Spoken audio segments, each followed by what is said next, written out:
YouTube. Esse é o mês da família. Nós estamos ministrando sobre a família.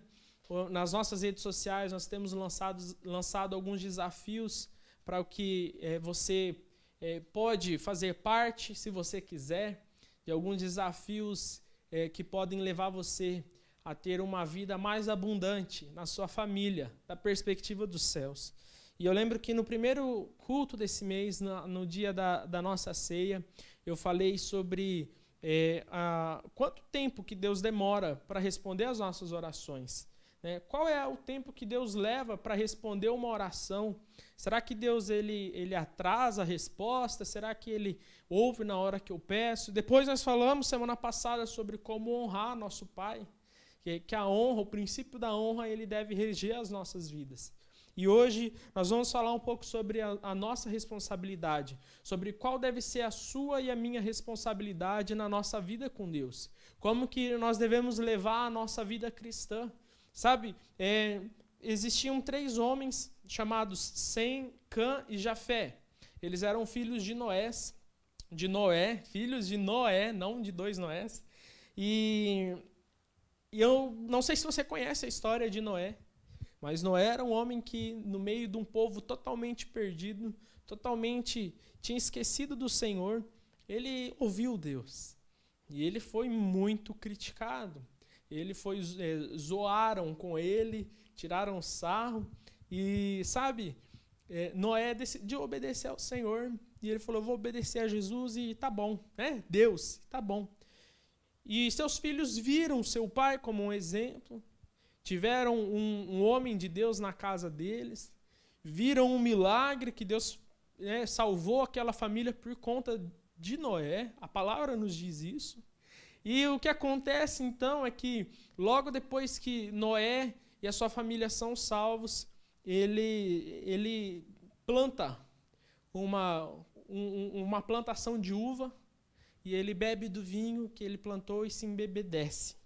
E a palavra diz em Gênesis 10, 22, que um dos seus filhos desonrou ele. Diz que... eu acho que eu coloquei o texto errado para o pessoal aí. Gênesis, vamos lá, 10. Eu gosto de colocar texto mesmo, porque é para a gente ver se está na Bíblia ou se não está. 10, perdão, não é 22. 10, lá.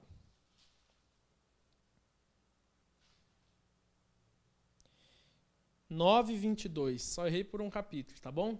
Então, em 9:22 nos diz assim, que Cã, pai de Canaã, viu que Noé, seu pai, estava nu e saiu para contar aos seus irmãos. E ele tirou sarro do pai dele, da nudez. E depois nós vemos na história, depois você pode ver aí na sua Bíblia, que aquilo foi maldição para a vida dele. Não foi bênção. Que a família de Cã foi amaldiçoada por conta da desonra.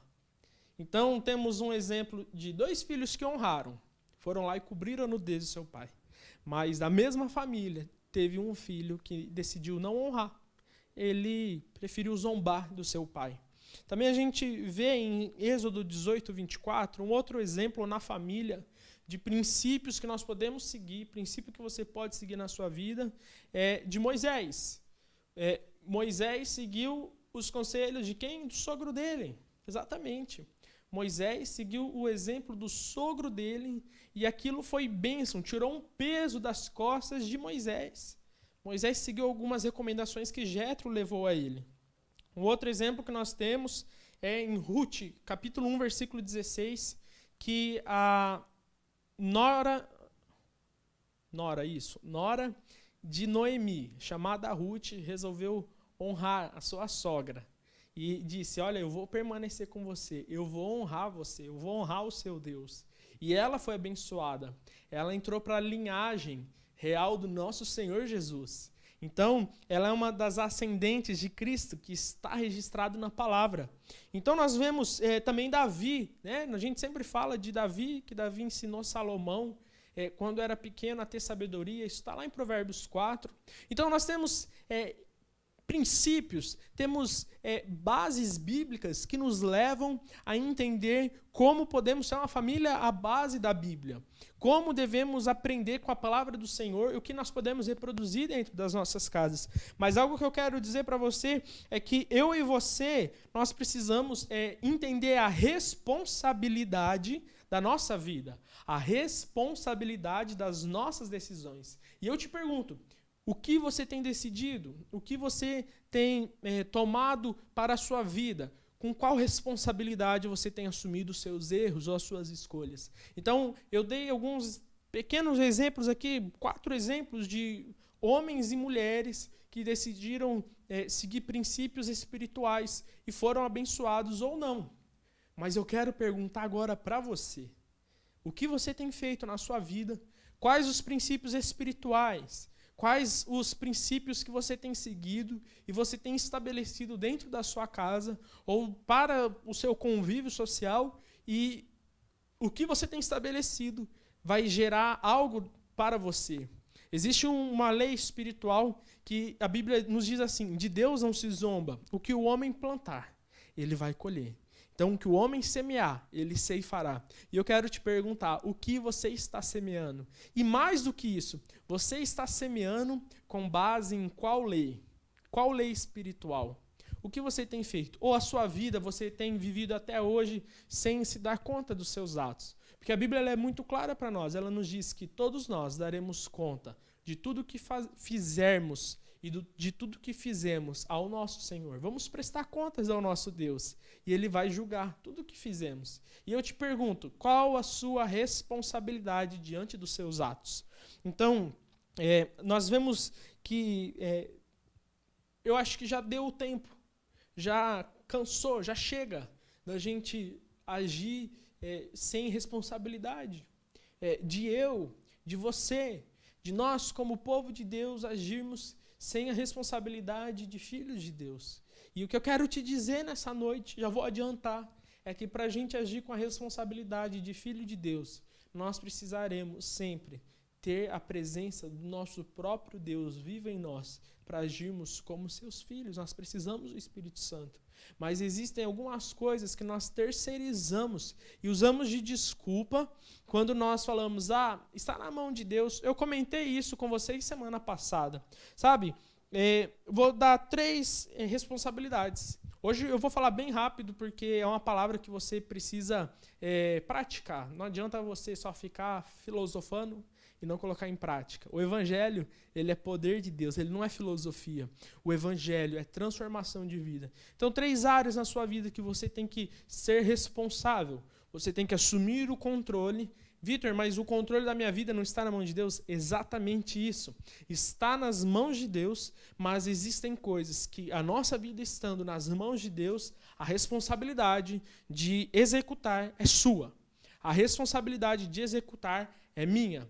Muitas coisas só Deus pode fazer, mas muitas outras Ele conta comigo e com você, biblicamente, para que nós façamos. E para que, ao fazermos, nós venhamos dar glórias a Ele. E a nossa vida venha a ser uma vida abençoada, uma vida que siga princípios e, por isso, seja de bênção. Amém? Porque, Vitor, uma vida que siga princípios e seja abençoada. Porque não tem como você não seguir princípios e vir pedir oração. Deus, irmãos, orem por mim porque eu preciso ser abençoado. Existem regras que são sementes que você lança no mundo espiritual e você mesmo vai colher. A sua casa vai colher. Tá bom? Primeira coisa que você precisa ser sábio, você precisa ter atitude, você precisa romper com a sua mornidão, é sobre o seu futuro. O seu futuro, ele é determinado proporcionalmente à sua colheita, à sua semeadura. Nós lançamos o nosso futuro na mão de Deus. Espero que você tenha feito isso. Um cristão, ele diz, o meu futuro está nas mãos de Deus. Porque Ele vive, eu posso crer no amanhã e não tenho medo. Porque Ele vive, a minha vida está nas mãos de Deus, está segura, está tranquila. Agora, porque Ele vive também, e porque Ele é Deus, Ele fez a mim e Ele fez a você com um cérebro. Uau, que revelação! E o nosso cérebro, ele tem funções que só o nosso cérebro pode fazer. Você sabia disso? Pois é, muitas vezes nós sabemos, mas nós não conseguimos compreender o que Deus tem para nós. E por isso vivemos sempre à margem, sempre só na beirinha aquilo que poderia ser tudo o que nós poderíamos viver. Atos 16, versículo 6. O apóstolo Paulo tinha planejado uma viagem e o Espírito Santo impediu a viagem dele. E eu te pergunto, não era da vontade de Deus que Paulo fosse para lá? Não era da vontade de Deus que Paulo fosse para a Ásia pregar o Evangelho, sendo que o Evangelho é a vontade de Deus que a gente ministra? Jesus falou, ide por todo mundo e levar o Evangelho a quem? A toda criatura. Mas o Espírito Santo impediu os discípulos de irem para a Ásia. Sabe o que eu quero dizer para você? Eles tinham feito um planejamento. E eles estavam executando aquilo que Deus tinha chamado eles para fazer. Mas Deus decidiu intervir no planejamento deles, porque eles estavam abertos para que Deus mudasse qualquer coisa que Deus quisesse fazer. Mas não era porque Deus estava no controle, não era porque Deus tinha chamado eles para ministrar, que eles tinham falado, vamos sair sem rumo. Vamos pegar essa rua e vamos até onde não dê mais, onde acaba. Hoje eu estava com a Jéssica num lugar e a gente estava, domingo, fui ver a família, alguns amigos, daí distanciamento social lá no portão, e daí ela falou, nossa, até onde vai essa avenida? Eu falei, acaba na soja. Agora que eu estou me dando conta. É lógico que acaba na soja. Acho que ela perguntou, vai até qual bairro? Agora que eu me liguei da resposta que eu dei. Mas se nós pegássemos aquela avenida, vamos até onde for, vamos ver. Se você não tem determinação, se você não tem objetivos, você não tem um norte para qual você está fazendo, me desculpa falar isso para você, mas você está vivendo sem um propósito. E qualquer coisa vai te trazer, vai te dizer que você chegou no seu destino. Qualquer preço vai te comprar. Qualquer dinheiro vai te satisfazer. Qualquer coisa desse mundo vai ser suficiente para você enquanto nós somos feitos para coisas eternas. Eu quero dizer para você que Paulo e Silas, Paulo e Barnabé, agora deixa eu ler aqui, Atos 13, versículo 2. A igreja estava em oração, estava jejuando. Nós temos jejuado, temos orado, e sabe o que acontece? Olha lá, Atos 13, 2. Certo dia, enquanto adoravam ao Senhor e jejuavam, o Espírito Santo disse, separem Barnabé, isso mesmo, Barnabé e Saulo, para realizarem o trabalho para o qual os chamei. Então, depois de mais jejum e orações, impuseram as mãos sobre eles e os enviaram em sua missão. Então eles foram comissionados, Deus revelou a vontade dele para aqueles dois, foram ungidos pela igreja, foram embaixo de autoridade, e eles estavam com um planejamento para o que Deus falou para eles. Agora, você concorda comigo que eles poderiam falar, já que Deus chamou a gente, vamos sair aí, vamos sem rumo, vamos até acabar a gasolina. Você está entendendo o que eu estou dizendo? Deus os chamou, Deus revelou o propósito do futuro deles através da igreja. Olha a importância do ministério profético, olha a importância da igreja se mover nos dons, olha a importância de nós nos movermos no Espírito, olha a importância de eu e você estarmos em comunhão uns com os outros, olha a importância da igreja na vida desses homens, porque se eles não estivessem naquele lugar, eles não teriam sido ungidos para o propósito para o qual Deus criou eles. E olha só, foram ungidos, e, de repente, eles estavam com uma programação, Deus mudou. E quando Deus está no controle, quando a gente criou algo, uma programação, um planejamento, colocando a nossa vida nas mãos de Deus, nós dizemos, Deus, pode mudar. O Senhor mudou, isso aqui não tem problema. Para onde eu vou, então? E a gente muda a rota. Mas enquanto Deus não falou nada com eles, eles foram seguindo o planejamento, a viagem que eles tinham programado. É isso que eu quero dizer para você. Você precisa agir. Você precisa sair da mornidão. Eu e você precisamos ter estabelecido muito claro qual o motivo pelo qual estamos trabalhando, qual o motivo pelo qual estamos fazendo as coisas. Nós precisamos ter propósito naquilo que nós fazemos. Se você ver depois em Gálatas, capítulo 2, versículo 2, Paulo fala que ele teve uma revelação e ele foi contar essa revelação aos apóstolos em Jerusalém. Paulo estava estudando. Paulo, ele conhecia as Escrituras. Eu quero dizer para você, você precisa estudar. Você vai ser uma pessoa, um profissional. Deus te chamou para ser um engenheiro, para ser um mecânico, para ser um pedreiro. Eu não sei para o qual Deus te chamou. Você precisa dar o seu melhor. Ontem nós estávamos numa mentoria com o pastor Elias Dantas e ele falou: Deus não te chamou para ser o melhor, porque não existe competitividade, mas Ele te chamou para dar o seu melhor. Você precisa estudar. Você precisa ir a fundo naquilo que você está fazendo. Você está refletindo Deus onde você está? Se você não estiver, é uma chamada para você. A responsabilidade na sua vida é você mesmo quem toma. A sua vida, a responsabilidade é você quem assume e diz: eu vou ser responsável. Ou eu não vou ser responsável, mas a decisão é sua. Mas acontece que quando nós decidimos ser responsáveis, toda a comunidade no qual a gente vive, a nossa família, todos os lugares em que nós estamos são influenciados pela nossa responsabilidade. Existe na palavra um texto, eu não separei ali, mas um texto em 1 Reis que conta a história de Elias.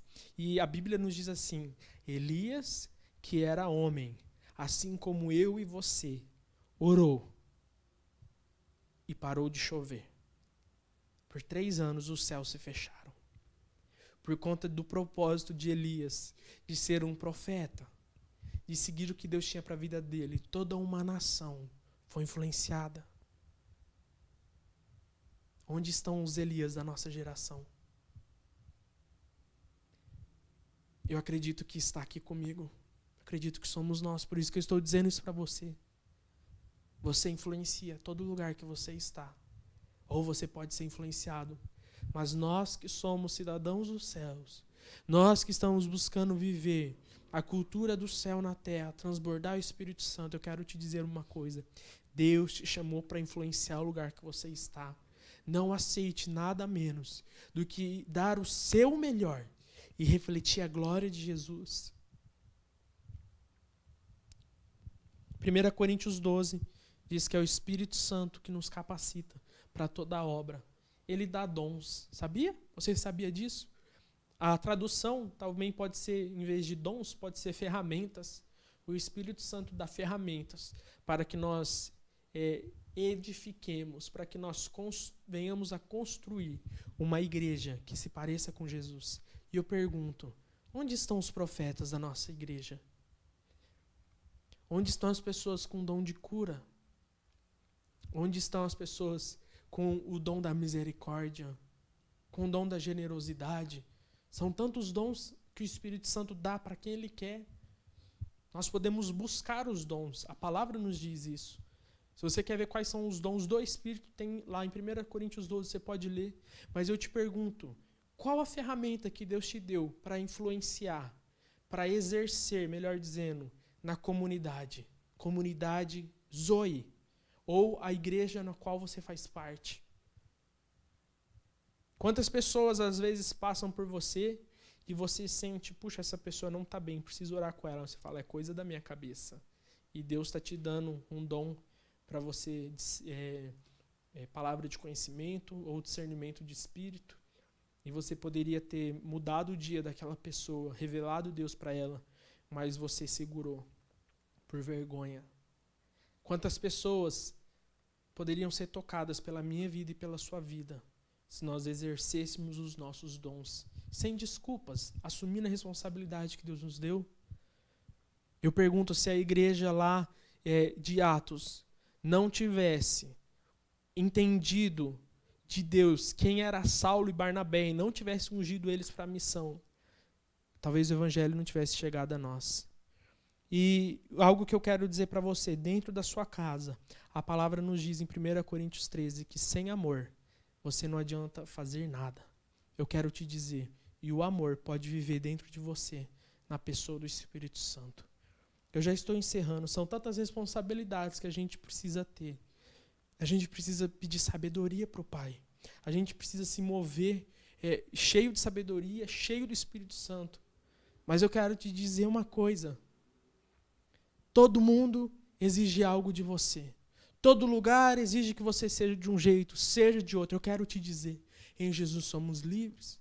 Em Jesus existe liberdade, tanta liberdade que você pode ter responsabilidade. Você pode decidir a semente que você está semeando para ter uma boa colheita ou não. Decida hoje, na sua casa, ser um bom semeador. Decida na sua casa semear o amor. Decida na sua casa fechar a boca. Decida na sua casa dar a outra face. Decida na sua casa ser um exemplo para que todos olhem para você e glorifiquem ao Pai. Mas se não der certo, se você porventura falhar, eu quero te dizer uma coisa. O Espírito Santo é Ele quem te capacita, é Ele quem te renova, e é só Ele quem pode fazer de você uma pessoa responsável e sábia. Só o próprio Deus, vivo dentro de mim e de você, pode fazer que nós venhamos glorificar a Cristo nas nossas obras. Eu quero orar com você. Eu quero orar com você para que, assim como lá em Romanos, depois você lê, na hora que acabar aqui, rapidinho, você vai lá em Romanos 15, de 1 a 13, e veja que nós temos que considerar o nosso próximo superior a nós.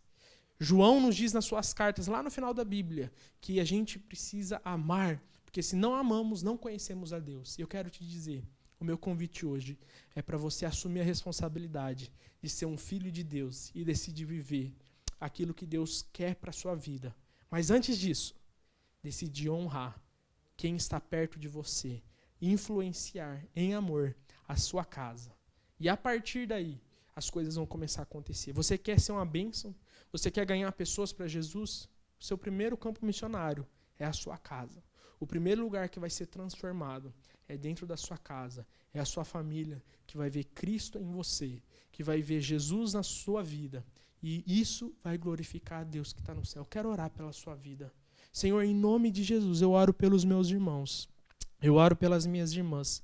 Pai, eu peço, na vida de cada um deles, Senhor, gera o entendimento. O que é a responsabilidade? Qual é a responsabilidade de carregarmos a bandeira do Evangelho, a bandeira do Reino dos Céus? Mas, Pai, às vezes a gente se sente tão cansado, tão sobrecarregado de ter tanta cobrança, de ter tantas pessoas falando o que devemos fazer, o que não devemos fazer. Antes de tudo, nós nos achegamos a Ti. Nós pegamos o Teu fardo que é suave, que é leve.